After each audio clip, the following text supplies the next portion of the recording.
Well, hey, bae. It's Jamie. That's me here. Welcome back to the channel, honey. Welcome back to another quick chat. Today on a quick chat, we're more so getting into white people's news. So definitely make sure that you guys are coming into the video. You're supporting the channel by liking up the channel. You feel what I'm saying, girl? Y'all like my hat? Y'all like my little bucket thing situation I got going on, honey? Shout out to Miss Niecy Dixon, okay? I got my Niecy Dixon hat on. Hello. Make sure y'all go over there and support my girl Niecy Dixon over there at Niecy Dixon, all right? On YouTube, all right?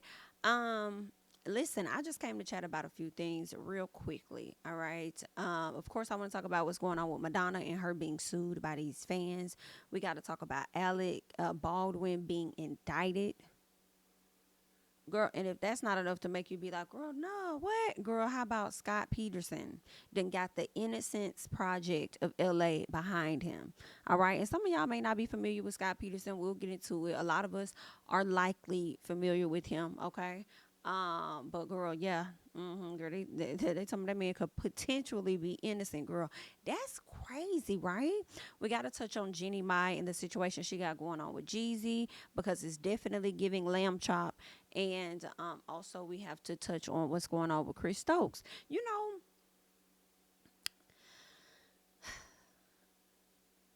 I was thinking, I'm trying to say, I'm like, do I want to start with Chris Stokes or not? I might just go ahead and start with Chris Stokes real quick, like, because my thing is, every year we always hearing some stuff about Chris Stokes, but nothing ever happens. I feel like that happened with R. Kelly though. I feel like every year we were hearing different things about Chris Stokes and him allegedly violating men, women, whatever the case is. You know what I'm saying? Him being involved with Marcus Houston dating his wife, who could have potentially been underage at the time.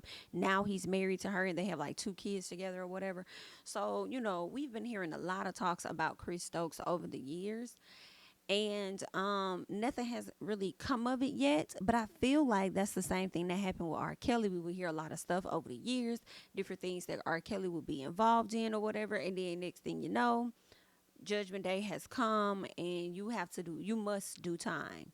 Okay? People are bringing to the front all of the things that you may have done, so much so they brought out what Surviving R. Kelly documentaries and stuff. Girl, that man ended up getting himself arrested. So I don't know if that's going to happen to Chris Stokes at some point, but it's just interesting that we just hear stuff all the time, but ain't nobody making no moves. Some people come forward, say some stuff, like Raz B came forward years ago. He recorded himself talking to somebody, exposing a lot of what he experienced with Chris Stokes, and then he ended up coming out saying all of that wasn't true.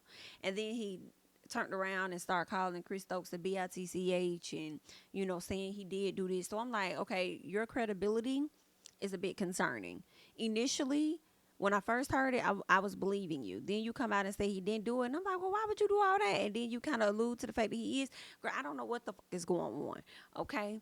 Um, but I guess if everybody coming out with stories and like that, then some of it got to be true. Same thing with Diddy. Okay, he got cases against him right now. Now I don't know if Chris Stokes allegedly did anything to people in New York or L.A. If so, I'm surprised he hasn't had a civil suit for the things that he has done. If he's out there in L.A., I don't know, but or if anything took place in New York or L.A. But we're speaking on Chris Stokes because randomly, at least I feel it's random, his ex-wife came out and this is what she had to say about him and these allegations and things about him. Okay, this woman says, I married him in 2004, just days before I gave birth to our okay, fourth child. She says he has faced accusations of SA, or at least sexual acts.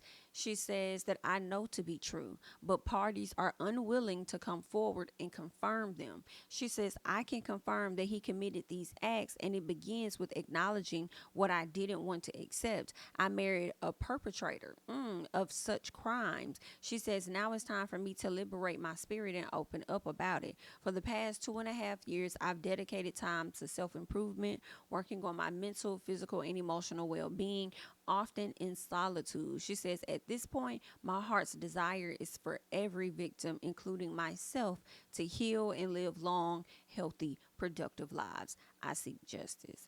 I don't know how to take that, girl. I really don't. I mean, I'm glad that she's getting the healing that she definitely needs and deserves at this time. I hate that she was so silent at the time. I wonder what empowered her to want to come forward, because even though she says she's been working on, self improvement over the past 2 years, have you gotten the support and boost that you need? Seeing all of these people come out and file suits against the people that have, violated them in some capacity. And then I'm just wondering, how long were they married? When did they get a divorce? You know, maybe she needed to get completely away from him in order for her to be so, vocal about what has transpired. And I just hope that if she is willing to come forward and really tell, what all she knows or whatever, and those people are willing to come forward and being empowered by her opening her mouth about it, that y'all go as far as to the law. Go all to take it as far as to the law. Don't just, say things on social media like some people have, girl. Girl, I don't even want to say his name. Y'all already know who I'm talking about. He didn't came down to the internet and told us these different things happened to him or whatever. But he didn't give us no more tea and let us know nothing else, honey. People start saying they thought it was Tyler Perry and all of that. We don't know. We still don't know who the hell it is or who it was or nothing. But anywho, she's clearly naming her person. Or, well, she's not saying these things happened to her, but she's saying that she believes that the crimes that, people are alleging about him are indeed true. She witnessed some stuff, it seems, but she was in denial of it all. So I wonder if she's gonna take it as far as to the law and not just sit up here and try and talk to us. Just talk to the fans or whoever the case is, the onlookers. Excuse me, the onlookers, and whether she gonna apply that pressure. Because I just hear so many people talking about different things Chris has done, but that's as far as it go. Y'all come to us and tell us about it, but y'all don't take the next steps, the necessary steps, to see that he's brought to justice. So we'll have to wait and see. I don't know the timing. I don't know what she got going on, what he got going on, to know the timing as to why she chose now to say something. But everybody got their own time as to when they're ready to speak out. So we'll see. I see some of the comments saying, somebody said, so Rasby wasn't lying. He deserves an apology. Someone says, wow, she waited 20 years to say something. Those victims' lives are already ruined. Yes and no. Yes and no. I don't necessarily agree with the fact that all of the victims' lives, are ruined because she chose to not speak up. They also could have spoken up as well. I do question, like, what made her, why did she wait this long? But I don't know what turmoil that lady was going through, or harassment, or what he put her through, or how she probably could have been just as scared as the damn victims herself. Um, so so there's that. Okay, so I do feel like um, they also could have come out. Maybe they were terrified, maybe they were afraid, but we'll just see. We'll see how that's gonna play out. Y'all can leave y'all thoughts and comments down below regarding this particular situation when it comes to Chris Stokes. Okay. Next up, I want to talk about Madonna real quick, baby, because this is comical to me. I just find this to be so funny. It's the fact that two of Madonna's fans are suing her ass, okay? And girl, the funny part for me is the reason they suing her is because she was late to a concert. So they ended up purchasing some tickets like back in December to go to her concert that she had out in, I believe it was out in New York City.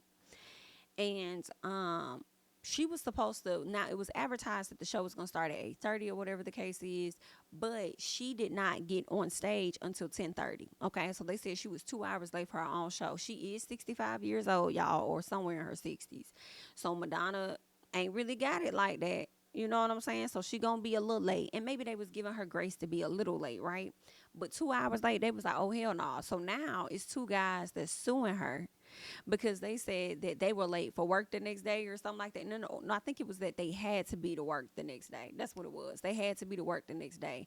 But because she showed up like 2 hours late, what ended up happening was they said by the time the two concert goers left after 1 a.m., they were left stranded in the middle of the night and confronted with limited public transportation, limited ride sharing, and or increased public and private transportation costs, right?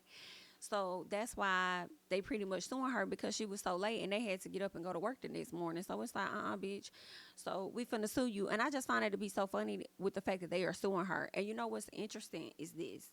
Even though they went to a concert, I can relate to the being stranded, right? Because my fiance and I went to the Dreamville Fest. I had an amazing time. Like I really love Dreamville Fest. I had a really good time. I don't know if I would necessarily go again. Is that bad? I don't know if I would go. I mean, like we'll have to see. Okay, we would have to see. It was a great experience, but it also was like a one and done. Like, okay, did that. Maybe we could try something else. And then I'm questioning if festivals are really my thing. So these two guys, Madonna fans, they went to the a concert, whereas I went to a festival, but I could relate to being like stranded afterwards. So like, yeah, I think we got down there on that. I think we went down that Saturday morning. So it was like that Saturday and that Sunday. And it was ironic. And I told this in my Dreamville, recap or whatever, but I'll tell it again. The thing that I appreciated was the fact that the couple I saw at the airport, I walked over to them and I asked them something about the Dreamville Fest or whatever it was because they had on like the Dreamville attire. And they was like, oh, no, this is our first time going, whatever. So we saw them literally when we were getting ready to fly out that morning. We were on the same flight. We bumped into them again after the concert. Now, y'all, it's thousands of people out there. Okay, I mean thousands. I don't know. It could have been 50,000 people. I ain't no say like it was just tons of people. So the irony that we ended up bumping into them afterwards, guess it, because everybody was looking for a fucking ride. Everybody was looking for a ride. The Uber lines was tied up. You would think that you getting an Uber, but it ends up being canceled. The signals was crossing, so some people couldn't even pull up a damn Uber. Like, girl, it was just so much shit afterwards. And I'm like, Cole, North Carolina, Riley, baby, y'all need to get some cell phone towers somewhere. Y'all need to do a better job. I don't know if you need to create an app or something that has some serious bandwidth. You need to do something in my personal, okay, to get the out of towners, okay, to their Ubers or something. Get them, figure it out. Okay, some of y'all hotels probably got to do an even better job with shuttles and stuff. But I don't even know if our hotel had a shuttle. It was a really nice hotel. I forgot which one it was, but it was next to this new development that they had. And I think it was like a Wegmans or something like that, grocery store that I'm in love with. Girl, wish we had one here. It was like this new little shopping center they built or whatever. It was nice. But anywho, girl, I'm just saying it to say that I can relate with the limited transportation, girl. The Ubers limited on that, the public transportation, the Ubers, what else was it? Private. Girl, we literally had to flag down we was just walking because we was gonna walk back to the hotel. We all looked at it. First of all, I think the concert could have been over with because it was an all day thing. Okay, we got there in the daytime, and I feel like we probably was there till after midnight or something like that. Don't quote me. When I tell y'all we probably was stranded for like 2 hours plus, I really feel like we did not get an Uber until 3 or 4 that morning. Okay, after people just sitting around, we ended up walking all the way around all of that big ass land that they had the festival on.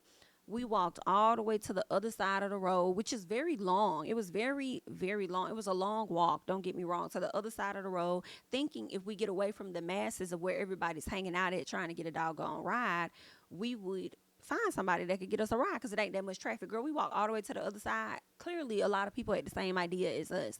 And we still was sitting over there waiting. Still sitting over there waiting, trying to connect to Uber. Uber's disconnecting. This is canceling everything. So we just said, you know what, we just gonna have to walk back to the hotel. Their hotel wasn't far from us. It was like around the corner, and we didn't know that when we left out of the concert and ended up bumping into them. We started talking to them and stuff. The couple from the airport, and we just decided in that short moment after seeing them. Matter of fact, they walked up to us. I think. I said, when I saw them, I waved, kept going. And then I think that the husband walked up to us like, hey, we saw y'all at the airport or something like that. And we just was trying to figure out a ride. So we decided that night, listen, we together, okay? Us four, we going to be with each other. Okay, y'all get a ride, we hopping with y'all. We get a ride, y'all come with us. Like we just decided to band together, and so we just walked together to the other side. We still didn't help, but we decided we was gonna walk to the hotel. I'm trying. That's the story I'm trying to get to. We decided we was gonna walk to the hotel. I was freezing cold. I was so tired. My feet was turned, and I was just like, all right, fine. Let me get my mind right so we can go and walk to this hotel. Get ready to walk to the hotel. We probably didn't even walk a good mile before we looked to the right and saw just a taxi, a random taxi. And her husband ran across the street real quick, like, hey, I'll be back, y'all. Let me go see what he talking about. Ran across the street, and we standing over there like, what's up? He was like, come on. I'm like, bet. So we all split that taxi fee, like, let's do. I don't even remember how much it could. It probably was like $100 or something like that. And we was like, we didn't give a damn what it was. Get us back. Get us back. So we all split the cost or whatever. I feel like it could have been a little over 100.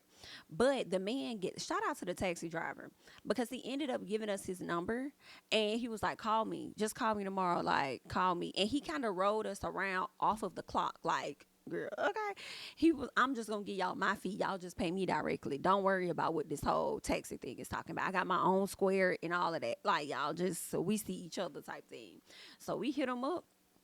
No, I think we Ubered there the next day. Us as a couple, like his wife hit me up or whatever we talking, whatever we like about to get some breakfast, whatever the case is. Listen, we ordered the Uber. So yeah, we ordered the Uber and our Uber went and picked them up. And then we all went to the park together. Okay, hello. We stayed together. We had our mat. We was together. You would have thought we showed up together like from the beginning. Okay, we was with each other click tight. And then that evening we gave old buddy a call, like, yo, this where we at. Meet us over here. Child, he pulled up. Thank you. And he was like, hold on to my number. So if y'all ever come back for any concerts or anything like that, just hit me up.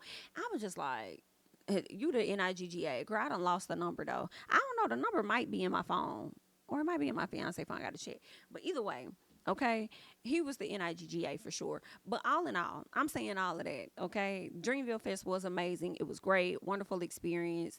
Um, the only thing I really did not like was the evening and not being able to get to a vehicle so you could get back to where you need to be. And it's hundreds of people all trying to leave out of like one section, and it was a lot in the evening time. During the daytime, it was like I wasn't fully prepared for the festival, so it wasn't really a lot of seats and stuff. And the ground was dry at one point. You know what I'm saying? But like Sunday night, it started to get like even more wet. But I ain't really need to sit down that first night. I had so much fun, saw Usher and everything. It was great. But it was the second night where it was like, oh damn, the ground getting wet. We sit on the ground, whatever. But anywho, I would be more prepared for the next festival that I go to, and I would definitely try to go ahead and have something in play where I already have a ride. You know what I'm saying? Like, hey, flag down whatever taxi and be like, yo, y'all do rides after this. What's your direct number? We'll pay you off the thing, okay, to get us where we need to go. But anywho, moral of the story, getting back to these people, I was saying that I can relate to what these people are talking about as far as the limited public transportation and all of that. But at the same time, it's like these are the risks that you take when you go to concerts and when you also go to festivals or whatever. So I'm like, y'all suing Madonna. I don't think that you're going to win that case. I will be completely shocked if you win that case because they're going to look at this as a leisure activity that you had to plan properly for. Things don't always go well at these concerts, okay? Now, if y'all got ran over because it was an ambush, like some Travis Scott type thing, then maybe you may have a lawsuit. But if they allow y'all to sue, then they're going to be putting the artists in positions to where any and everybody could sue. I mean, what time did I went to Beyonce's concert. Beyonce's concert, I think it was supposed to start at like 8:30, 9:30 or whatever. I don't know what time Beyonce got on stage. Do I give a damn? Hell no, I ain't give a damn. Because I already planned for the day after that I ain't got shit I got to do. Period. Okay? I ain't got shit to do, Beyonce. Okay, I ain't trying to wait forever, but bitch, I'll wait on your ass for about 2 hours. So, okay, maybe even three. Because shout out to Beyonce, they had a great DJ that was playing. She had no opening acts or anything. I was able to use the restroom. Y'all know I was very much so full of belly at that time. Okay, um. I was able to use the bathroom a few times. I was able to get me some food or whatever the case is. Like, girl, I was good. Find my seat, take my time. Like, it was cool. I'm glad she didn't start on time because I didn't want to miss the show. Okay, but I think that she started on time for her timing. Yeah, they may say it starts at 8:30, meaning bitch, the doors open at this time. You better get your ass in your seat. The DJ gonna start playing music at 8:30. Okay, but I'm not going on till 10:30. Okay, this is a fucking production, right? So all in all, what I'm saying is about Madonna, it's not gonna go anywhere because they're gonna have to do that for everybody. And imagine getting sued by 20,000 people that came to your damn concert because you were late. Y'all think y'all was the only ones that had to get up the next morning and go to work? Okay, and then here's the other gag. What about the people that had to get up the next morning, go to work, and get their kids ready for school? Bitch, are you crazy? Okay, or wherever they had to get their kids ready to go to. Like, no, that's not going to go down. But you know what else made me laugh about this? I said, baby, it's so funny. I said, when I saw it, I said, the people that's suing her has to be white. Of course, she's Madonna, but she has black fans and other fans as well. But I'm like, they have to be white. Because y'all suing Madonna for being late for 2 hours, and I guarantee y'all Lauryn Hill probably been late longer than them 2 hours. And I don't think nobody has ever sued that bitch. Do you hear me? And that's what I'm so tickled about. Okay? See, we just accept the bullshit over here. Lauren comes out about 4 hours late, and we just gonna accept the fuck shit. We ain't even gonna try to sue Lauren. At this point, I think we have accepted the fact that that's who the hell Lauren is. She's just a late ass bitch. So you already know when it comes to Lauren, she giving you extra time. You ain't even got to get there early. Okay? Hell, you can fly in instead of flying in early that morning for a Lauryn Hill concert, but you could fly in 3 hours before the shit start, 4 hours before it start. Cause you already know her ass ain't gonna be there on time. You gonna be able to do your makeup, do your hair, find you a whole new outfit. You probably gonna be able to take a few trips to the damn mall. Okay, get you some clothes and shit. Get your shit together before Lauren ass hit that stage. Okay, very sad, but I thought that was funny because I was like, girl, y'all really think this gonna go somewhere? It's not going anywhere. They not gonna put this through. Y'all not finna get no money off Madonna for a decision y'all chose to make when you know how this is how concerts go. If they allow this to fly, it's going to have to fly for a lot of fans, and not just a lot of fans, but a lot of the artists. And imagine, like I said, being sued by like 20,000 people because they all had to get up and go to work the next day, and they all couldn't find no damn public transportation this, that, and the other. The judge is gonna look at them folks like they crazy and tell they ass a poor planning. Poor planning, period. Okay, so we'll see. I don't think it's gonna go anywhere, but I just wanted to bring that to y'all for a little chuckle. Y'all let me know y'all thoughts and comments down below about that situation. Okay. Next up, I want to talk about Alec Baldwin because I think this is kind of sad. You know what I'm saying? It is a bit sad, but some part of me is like,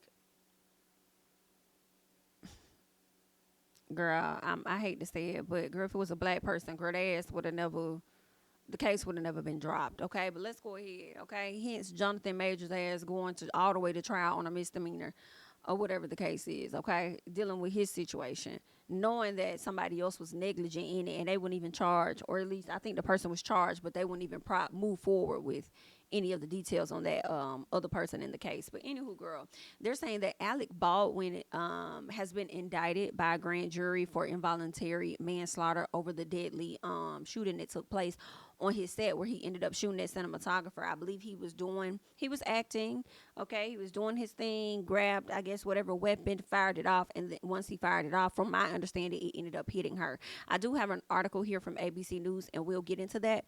But when I first heard about this shooting on set, it made me think about Bruce Lee, because I really believe that Bruce Lee died on set like that as well, because it was supposed to be blanks in the gun, but it wasn't. So I always wonder, I feel like he was actually murdered on set. I feel like that was intentional. I always thought that, and it was never like, it wasn't supposed to be blanks because it was supposed to be the real thing, because they was finna clap your ass off. But I never really knew the real reason as to why they would want to do that. Right. So, when I hear this case, that's what it makes me think of. And I don't think anybody was ever held responsible for Bruce Lee's death, but y'all people that may be fans of Bruce Lee and may know more details, just, leave it down in the comments. I can do my own little piece of research on it.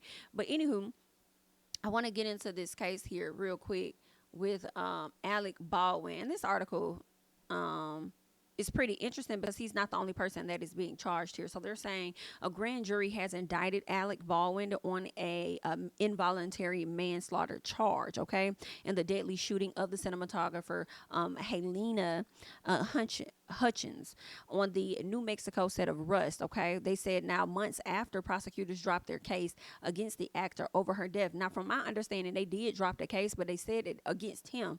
But they said that the case was still open and it was still ongoing, so they still was gonna do their investigation. So I feel like they probably told Alec, like, listen, we're gonna drop it for right now, but if we see anything that holds you responsible in any manner, it could potentially come back up. So I feel like with Alec, he probably already knew that this was a possibility, but hoping that it wasn't, because he probably felt like he didn't do anything intentionally. So how could you like really charge me with something? Well, they're saying that the indictment charges for him with involuntary manslaughter, negligent use of a firearm, which is interesting to me because how is it negligent on his end if somebody else could have potentially provided it to him on set, and it was unbeknownst to him that it was like actual, gun stuff in there, so I don't know. But they're saying in the alternative, involuntary manslaughter without due caution or circumspection. Okay. Let me look this word up. What is circumspection? Girl, I'm not gonna do all that right now. I'm having a blind moment. Okay, so the quality being weary or unwilling to take risk. Because when I hear circumspection, I'm thinking he did not properly inspect it on his own to make sure that it wasn't what it was. Careful to consider all circumstances and possible consequences. Oh, okay, gotcha. All right.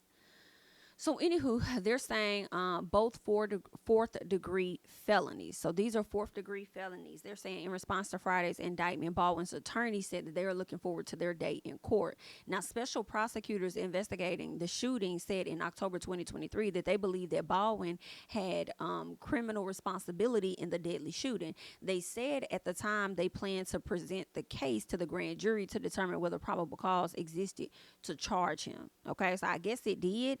And now they're charging him. But they felt like he had criminal responsibility. And I'm like, really? So they're saying the actor was practicing a cross draw. So you were practicing.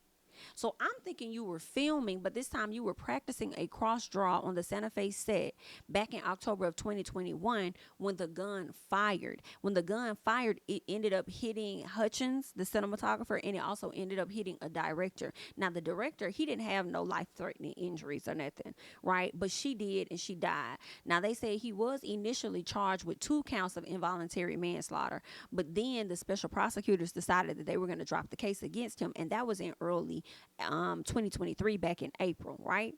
But they did say that it was an active and ongoing case. Now, the attorneys that were representing Hutchins, and there was a film's script supervisor. They were representing them in a civil lawsuit over the shooting, and said in a statement Friday that they were looking forward to the criminal trial, which will determine if he should be convicted for her untimely death. Now, I'm trying to figure out where the film script supervisor come in play for him or her to be filing a civil suit. Because if the director was the one that got hit but did not die or have life-threatening injuries, but then she passed away, what happened with the film script supervisor for them to file a civil suit, right? They're saying the charges do carry 18 months in prison. If he is convicted, he'll be doing 18 months, okay? They said that another woman by the name of Hannah Gutierrez, and this was interesting to me because I didn't know anybody else was involved, and they said that she was also charged with 2 counts of involuntary manslaughter because she was over there tampering with evidence. And I'm like, girl, tampering and what? How was she tampering with it? They said that she ended up also handing off a small bag of cocaine following her interview with the police. So are you trying to, like, what are y'all saying here? Because this is the charge. She has 2 counts of involuntary manslaughter, but she also has a charge with tampering with evidence. But then they said that they're claiming that she handed off a small bag of cocaine. So are y'all trying to say that this small bag of cocaine was a part of this case, possibly? Are y'all saying that Alec Baldwin could have potentially been on cocaine when all of that stuff happened?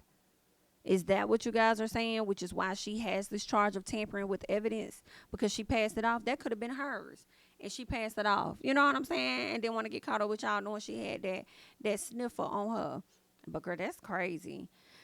They said that in mid-November, she was also charged with unlawful carrying of a firearm in a licensed liquor establishment for an unrelated incident cited as occurring October 21st. Girl, y'all got all kind of stuff going on. Mm-mm. Now, they said gun enhancement charges initially filed in the case against Gutierrez and Baldwin were dropped last year. Now, it was another part of this article that I wanted to get to. Where is it? David Halls, okay? Let's get to David Halls, because they're saying he was the person. First of all, when it comes to Alec Baldwin's situation and him being indicted, they said a jury selection in her trial, in this young lady's trial, is scheduled to begin on February 21st. Okay, the trial is expected to start in February 22 on February 22nd.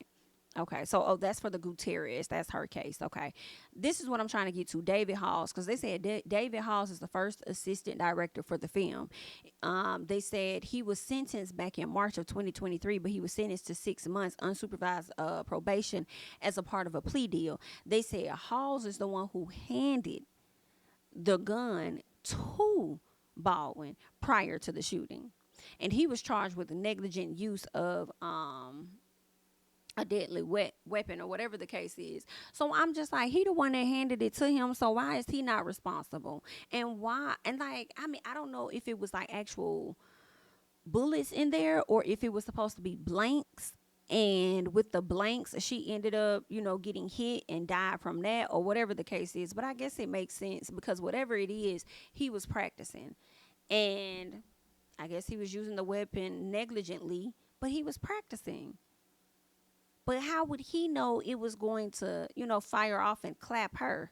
So I don't know. Some part of me feel like he shouldn't be held responsible, but I feel like it's easier for me to say that because I'm on the outside and it's not my family member.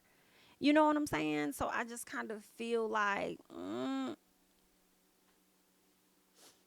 if they found enough for him to actually be charged, then maybe he should be. Maybe he was under the influence of something when he was practicing and he fired off that item and it could have clapped her. But then also, when you're practicing, he didn't necessarily have to pull the trigger either. Right? And then if he practicing, why y'all gave him the real thing? You see what I'm saying? Like, why would you give him the real thing? Why not give him a toy item for him to practice with during that particular time? I don't know. But so I see why they may have said involuntary manslaughter, because it was like he didn't really like intentionally mean to do it, but it happened.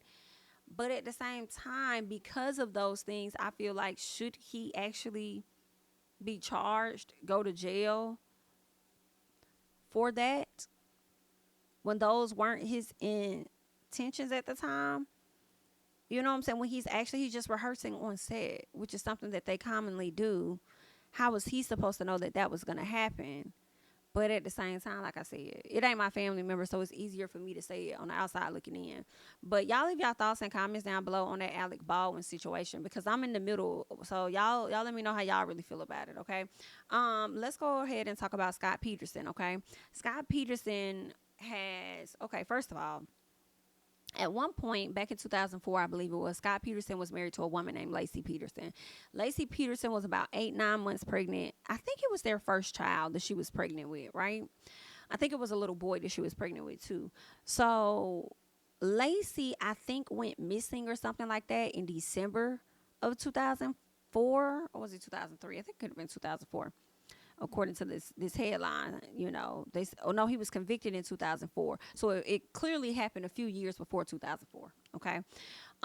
So Lacey went missing, I believe, and her body washed up on the beach or something like that. I believe that she was like brutally murdered, from my understanding. I really always thought that the baby was cut out of her. Do not quote me, but either way it go, she and her child both died. Okay, she went missing. The prime suspect became Scott Peterson. Scott Peterson has always said that he was innocent, but the way the media was putting this information out there, I always felt like the man was lying his ass off. Okay, lying his ass off.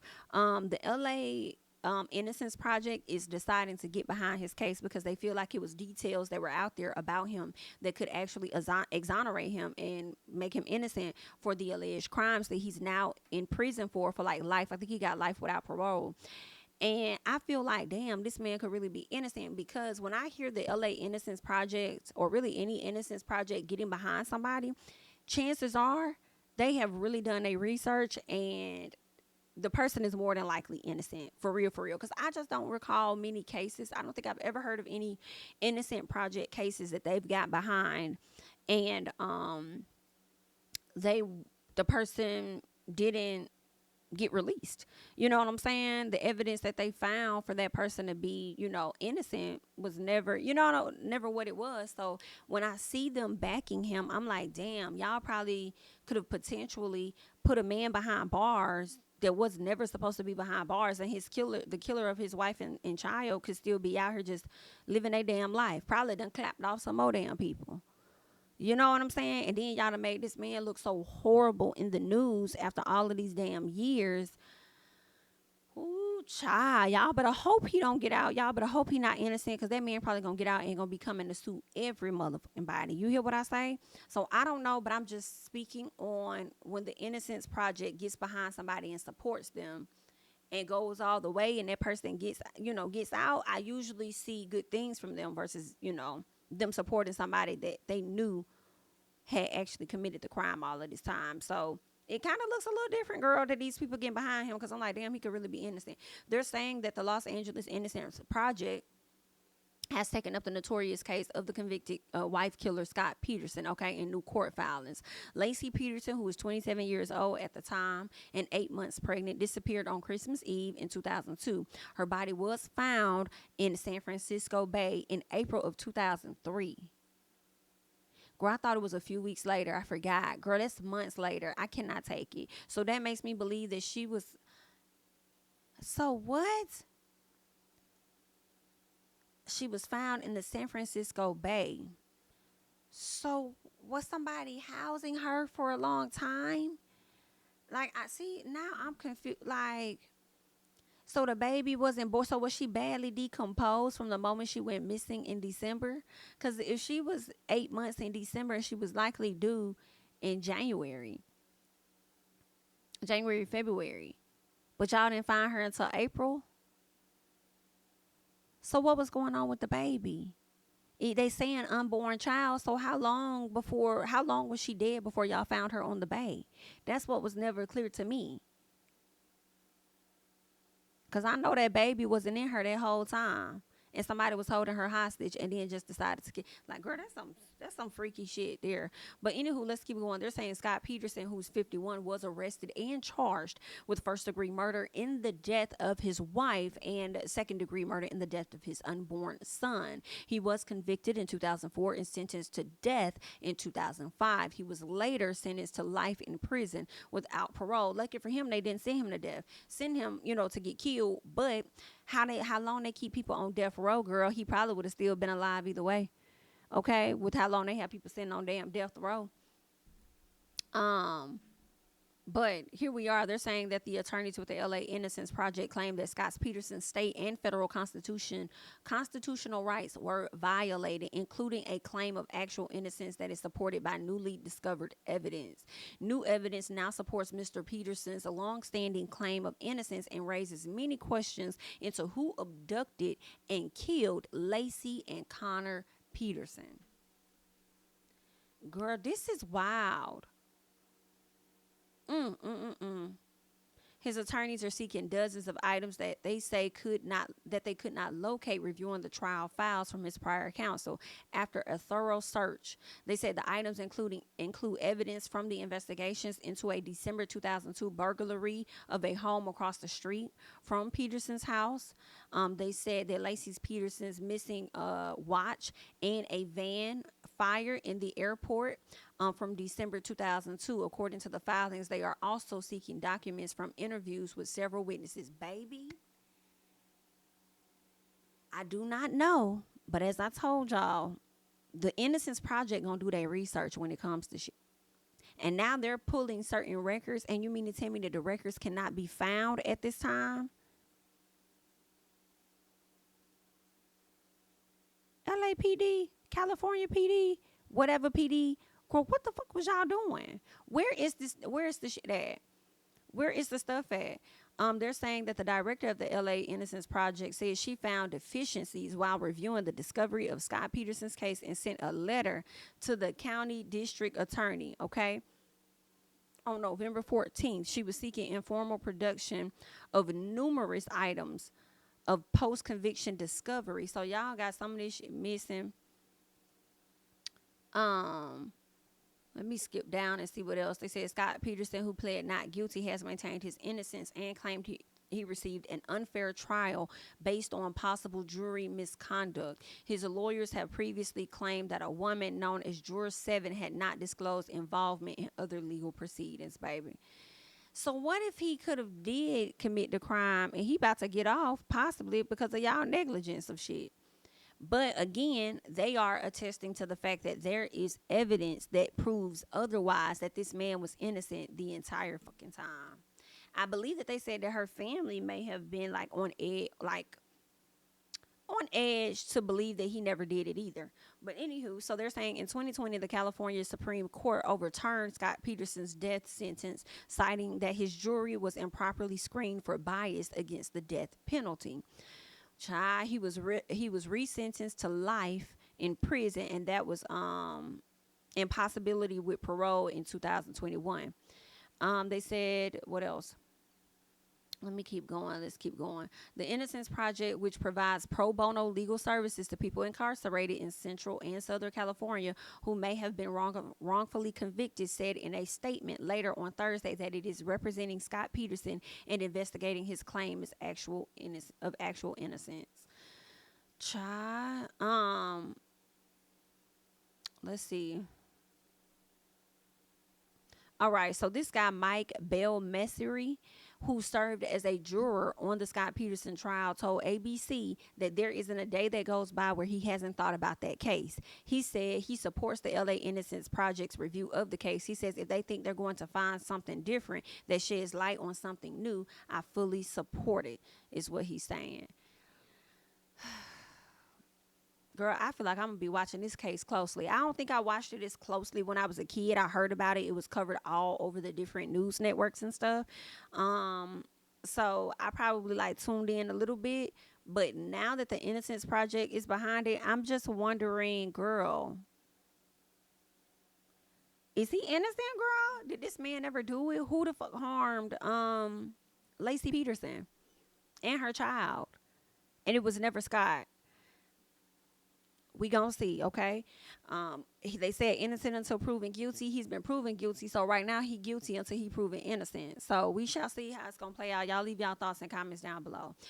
Lastly, I want to talk about Jeannie Mai and Jeezy, okay? Because this divorce has not been going well ever since he sat up there and announced the fact that he was divorcing her without knowledge to her. He feels like she should have already knew that the writings were on the wall when they could not get through therapy, how they should have gotten through it, okay? They just have a lot of differences and stuff, and he just no longer wanted to be in this relationship or be married. And I feel like, Jeezy, baby, you knew you never wanted to be married when you got married, so you should have never got married to her. All of this turmoil and shit that y'all going through, I feel no ways. I feel absolutely no ways right now. What did he do? I think he came out and said that she was trying to withhold the child from him or something like that. Keeping the child away, and she was like, oh, well, I'm not really trying to keep the child away, but I'm more so concerned about her safety because he has guns and this, that, and the other. And I know a lot of people were kind of like, oh, but you wasn't worried about that when you was with him. And for me, I feel like the key words are when she was with him, because she more than likely had control over that, like, babe, make sure this is away, this is whatever. But now that she's not with him, she probably can't guarantee that he will keep that away from her or keep it in an area where she can't get to it. I would think that he actually would, but you never know because I don't know these folks for real. Right? So they've been going back and forth about that. The biggest thing is that she's trying to contest this prenup. Okay, so now Jeezy is at a place where he's trying to get the judge to enforce the prenup, and she's like, wait a minute, hold up, baby, because like I told you, it was under duress. Like we didn't look at that stuff, or he didn't bring it up until like 5 days before the wedding. So I felt pressured to get this stuff signed. I didn't look through that shit thoroughly to even know what it says. So can you please hold your horses? Do not enforce anything on his end, and give me and my attorneys the adequate amount of time to thoroughly go through it, okay? They said Jeannie has respectfully requested that the judge deny her estranged husband's motion to enforce their prenup or hold off until her team has thoroughly completed their discovery. Okay, that's where she's at. She alleges that Jeezy failed to provide comprehensive supporting financial documents that provided a transparent and detailed view of his assets, liabilities, and overall financial standing. So basically, Jeezy wasn't telling her all his tea. Okay, if Jeezy got 10 investments or assets or whatever, he only told her about 5. And she like, wait a minute, I see what you doing. You trying to be on some Tasha K and withhold some of your tea financially, but it's not going to go here. Okay, we need to thoroughly look through this and see what the hell really going on in this prenup paperwork. And then when I present this prenup paperwork, she probably going to turn around and present, okay, and these are all of the other assets that he failed to mention, Your Honor. Let's get into those too, Your Honor. So she's on his ass, and I can't say that she shouldn't be. You know, a lot of people are Team Jeezy, and all this and that, all because y'all don't like a comment talking about some fucking dark meat. I don't give a damn about the dark meat, because majority of these black men anyway, these dark meat, they like light meat anyway. So I don't, or white meat or foreign meat. Let them tell us. I don't really care. At the end of the day, he still chose her. And if you think that you're gonna be able to if I'm Jeannie, okay, you think that you're going to be able to just give me, you're going to be able to put out there to everybody that we're going through a divorce, and I actually find out damn near online or at the last minute before you let me know that's something that you really want, and you done sat up here and embarrassed me down to the fucking internet before I could even make a statement. You got other people putting out different stuff that they believe could have caused or led to our divorce, and you didn't give me the respect or the courtesy with that. You had me fucked up. Okay, and I'm damn sure gonna give your ass a hard ass time getting out of this fucking marriage. You sure fucking right. Okay, now I don't think it should drag on for years. I still disagree with that. Okay, if I just don't think divorces should take that damn long. I really don't. But you gonna have a hard ass time if you think you finna get up out of this with nothing, or I get nothing. Yeah, I'm gonna get child support, but I'm on your head top. I might end up getting nothing, but I'm gonna make it hard for you to give me absolutely nothing. Because you got to be fucked up that you finna come down here and embarrass the fuck out of me. Okay? Jeezy knew everything that Jeannie Mai was working with and what the fuck she was coming with. It was already apparent. So the whole conversation about she let her mom move in. She had her brother move in. Man, that lady, you already know what it was. You see how close she is to her mom. You know that. I don't think that was something that she held from him at all. You already knew what the fuck was going on. See, the problem for me will always be that Jeezy lost his mama when he was dating Jeannie Mai, and he had a void that he needed to fill, and he felt like getting married to her would fill the void of the absence of his damn mother. And he just was not in that proper space. He knew that's not what it is that he wanted. Okay? Trying to come off as though he a changed man and wanted to marry her. That's why when he sat down and did that whole Nia Long interview, I wasn't really featuring Jeezy too much. Okay, some stuff I'm like, I hear him like, oh, okay, I see you. But some of the shit that he was saying, and he want to get into detail about Jeannie Mai and all of that, I wasn't featuring this shit. Okay?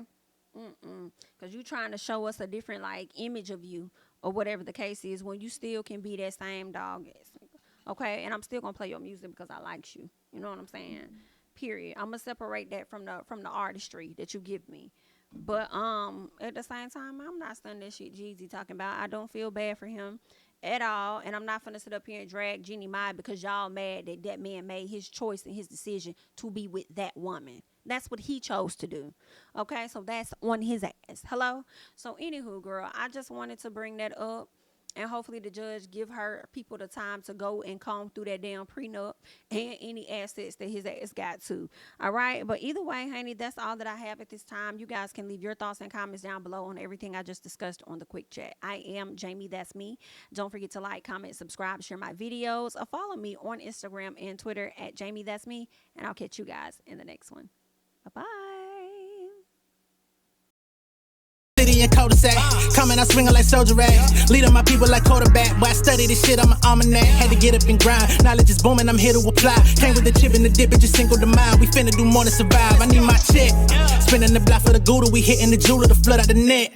We don't do beef on computers, I'm straight out the sewer, we come when you rest. Niggas be looking perplexed, so keeping my foot on their neck. No map, I trust my gut for the quest, but drama, I'm fully abreast. I was ready for years and they doubted me. All of a sudden they tell me they proud of me. I been dropping these haters like calories. Cross them out, I came back with some boundaries. Stand for my honor, but too raw, no corner. Packing the stick with a drummer. Wanna catch my bad, won't fumble.